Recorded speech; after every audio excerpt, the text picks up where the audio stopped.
All right, my dear friends, how are you today? Aaron here bringing you your daily horoscope, some honest astrology for February 10th, 2020, right? It's Monday, coming into Moon Day. Sundays are days we pay homage to the sun. Moon days, Mondays, we pay homage to the moon, right? We have a lot of energy focused on the moon in the focused sign of Virgo, right? The analytical, the sign of analyzing, the sixth house, right? You know where that is in your chart. This helps line everything up. What house is this fallen for you, right? So the moon over here in Virgo, you know, as we can see, right, these septiles have been happening for a hot minute. The sextile there has been happening for a hot minute. The quintile even between Mars, like this. All right, the sun's quintiling to Uranus, but either way, these are all aspects I've kind of been talking about. Slower moving planets, slower moving things. Futuristic, creative ways of breaking traditions are coming through. New technologies to break through. Self-driving vehicles are going to save deaths on the future. These. Something along those lines, right? You've got these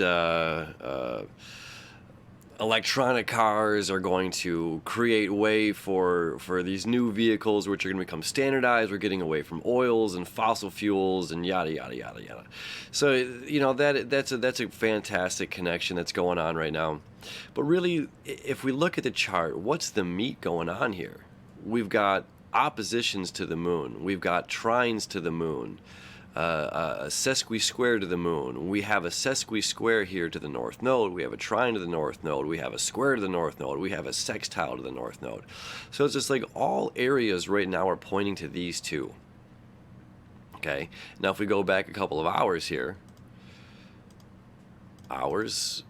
we've got the moon creating the sextile over here to the north node. Okay.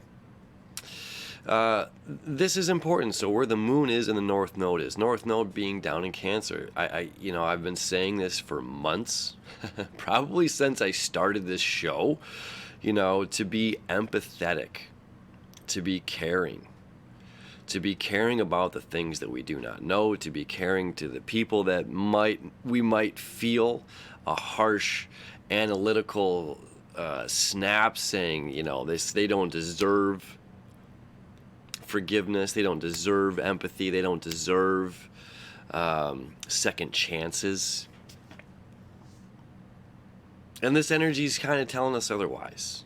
It's just like so much is pointing towards an emotional moon needing to look at the facts, right? So Mercury here rules Gemini and Virgo, okay? Mercury, planet of communication, information. In the sign of Pisces, it's about intuitive. We can't see things clearly, so we have to use our intuition. We have to use our instincts, our instincts here. Our survival skills to best navigate and maneuver through this. We have to use our intuition, tapping into this unknown resource, okay? Now, Mercury rules Gemini, okay? Short travel, information. On its opposite, long travel. Distant travels, journeys, higher information. Here's both sides of the coin. Here's whatever serves the highest interest of both parties, of all parties, right? So we have all the information here, this AM radio kind of technology, AM radio where you're hearing, the static of this channel bleeding into the other.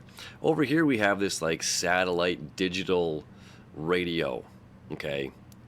The analytical sign of Virgo. Mercury rules this planet.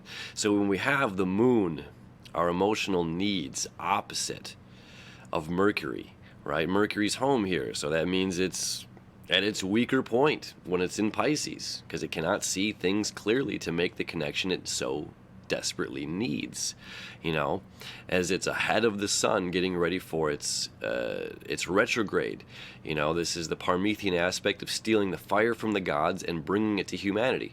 So what the fire is to humanity that is bringing forward is lost in the fog, is lost in the distance. Things aren't as clear as they should be. So our Virgo moon, okay, tapping in to the opposite here. Over here, right, Virgo being analytical, Virgo being analyzing, Virgo being very specific, right? Where the AM radio's got this static going on, a lot of noise.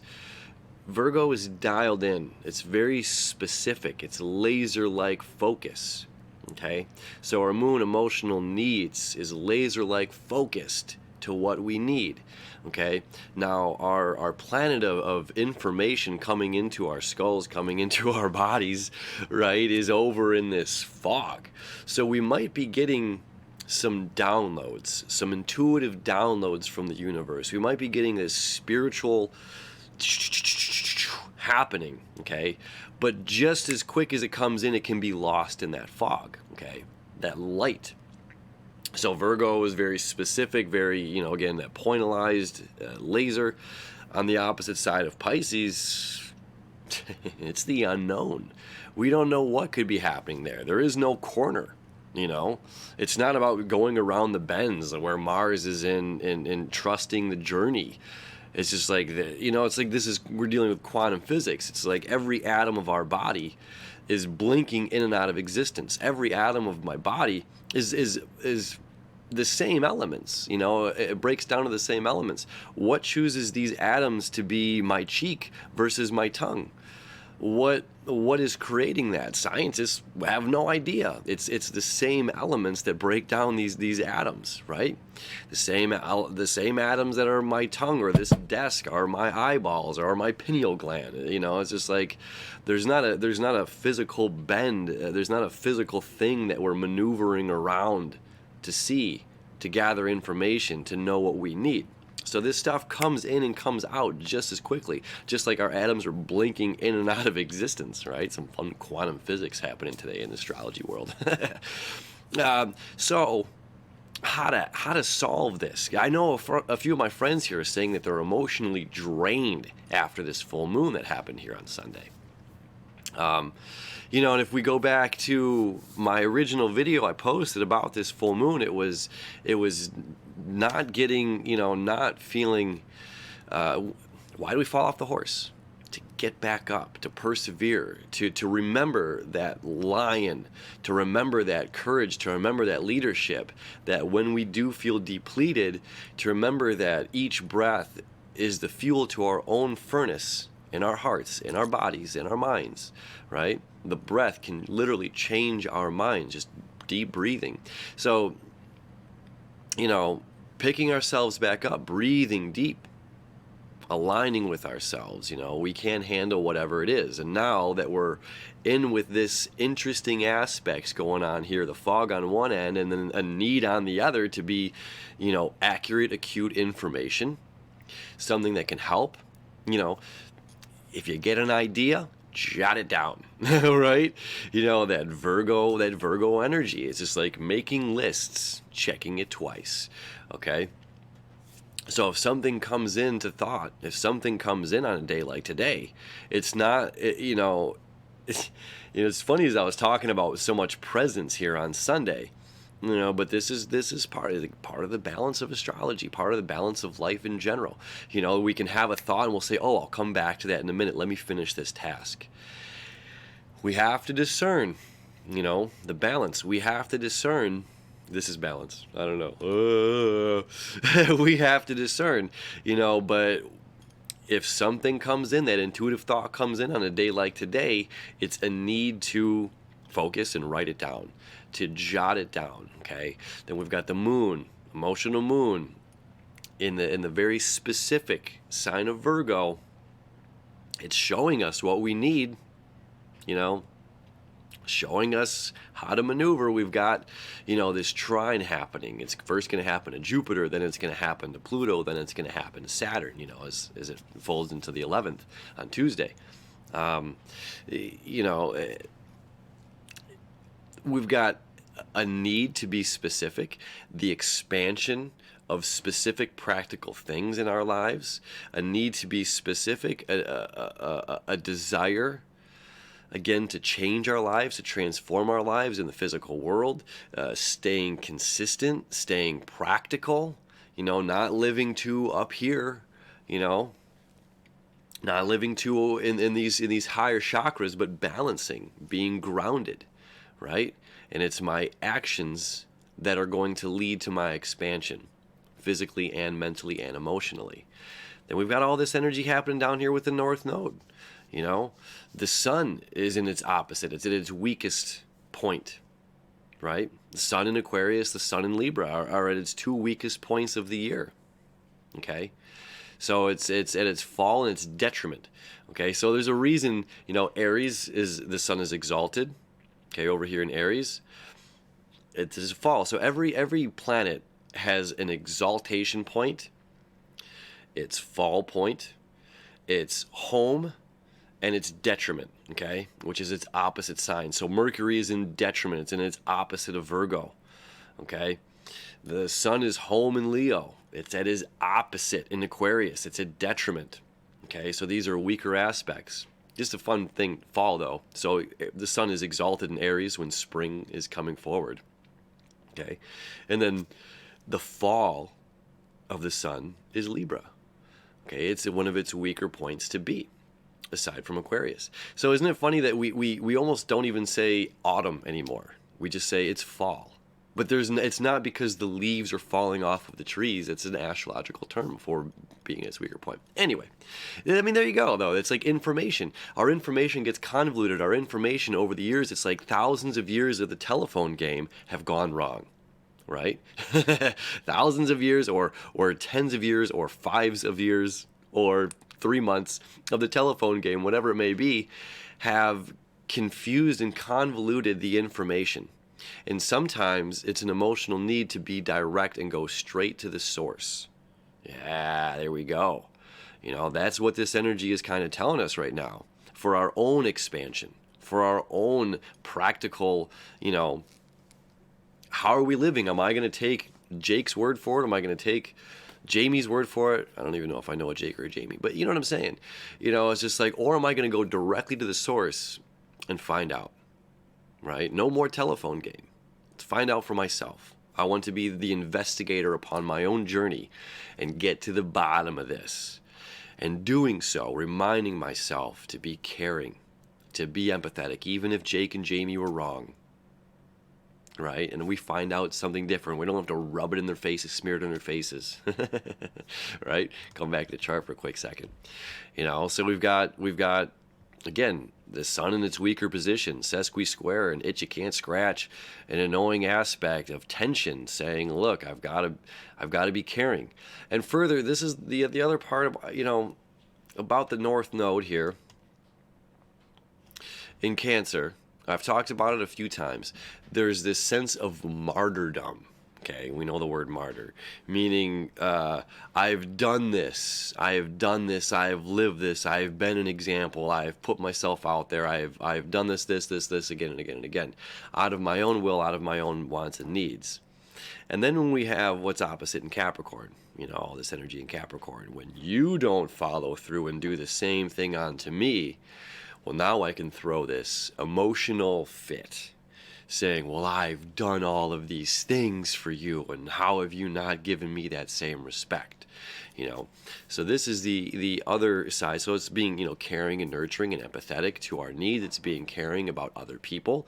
It's about, you know, staying close to home in the sense of being authentic. You know what I mean? It's not this big flashy thing. Again, Capricorn is Wall Street. Cancer's Main Street. You know, it's like giving our votes back to the mom and pop shops, even if it costs an extra buck. Okay. So that's like the positive sides. On the flip side of the coin, again, it's that martyrdom aspect, that aspect of like, I've put myself out there time and time again, and what do I get in return? You know, so it's just like, well, the moon's saying, take a look at it, add it up. You know, do these things for yourself or cut it off. Virgo, cut it off. If you know Virgos, you know, analytical, very analyzing. You know, it's funny because the sign of Virgo is almost similar to Scorpio. Scorpio is outward, where Virgo is inward. You know, the first 6 signs are about dealing with self. The 7 through 12 are dealing with outer. but the sting outward here or the sting inward here.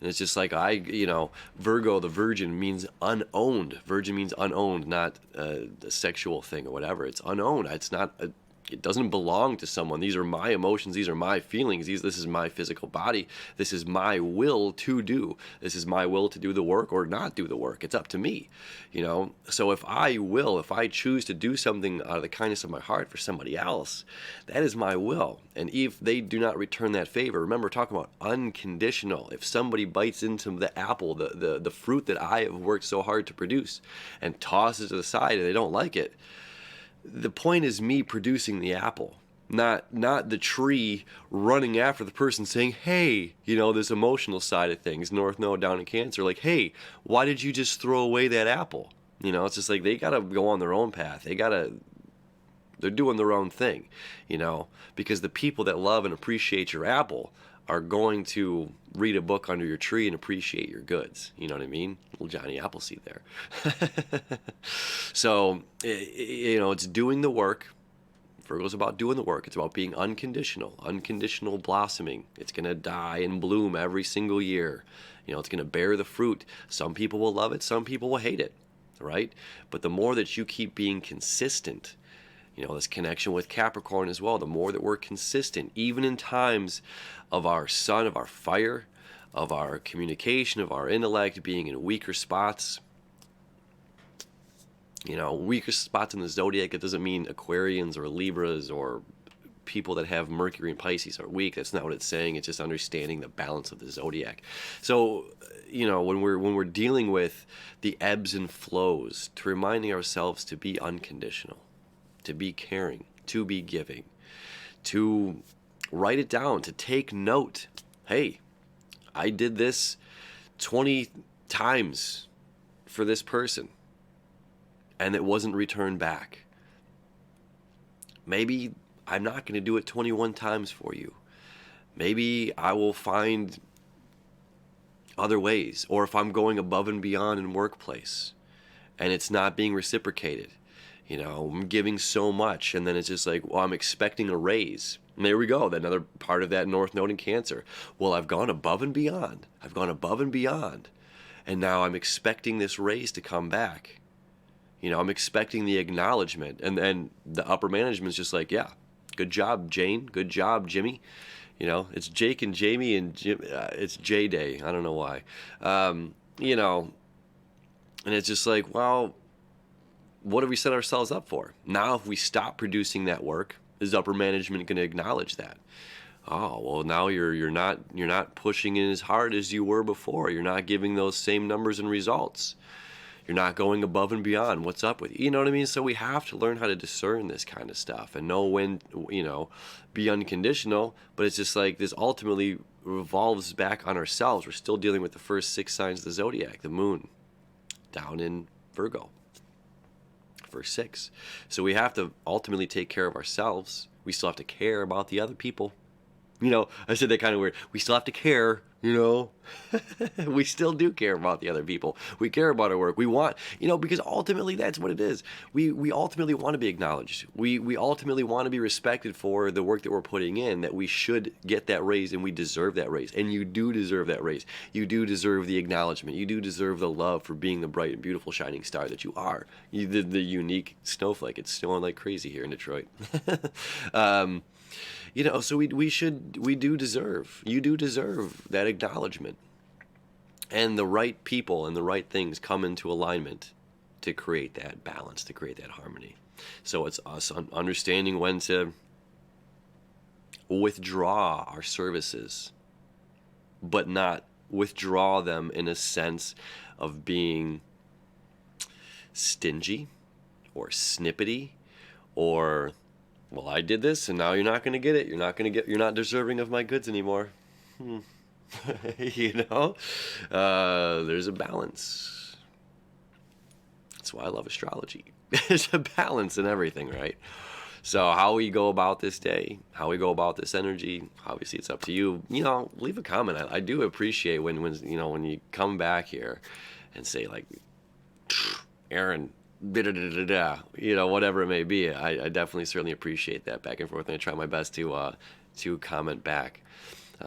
So thank you, my friends. Have a, focused day, jotting stuff down, making things happen, being unconditional in your services, being unconditional in your love. And we'll see you tomorrow.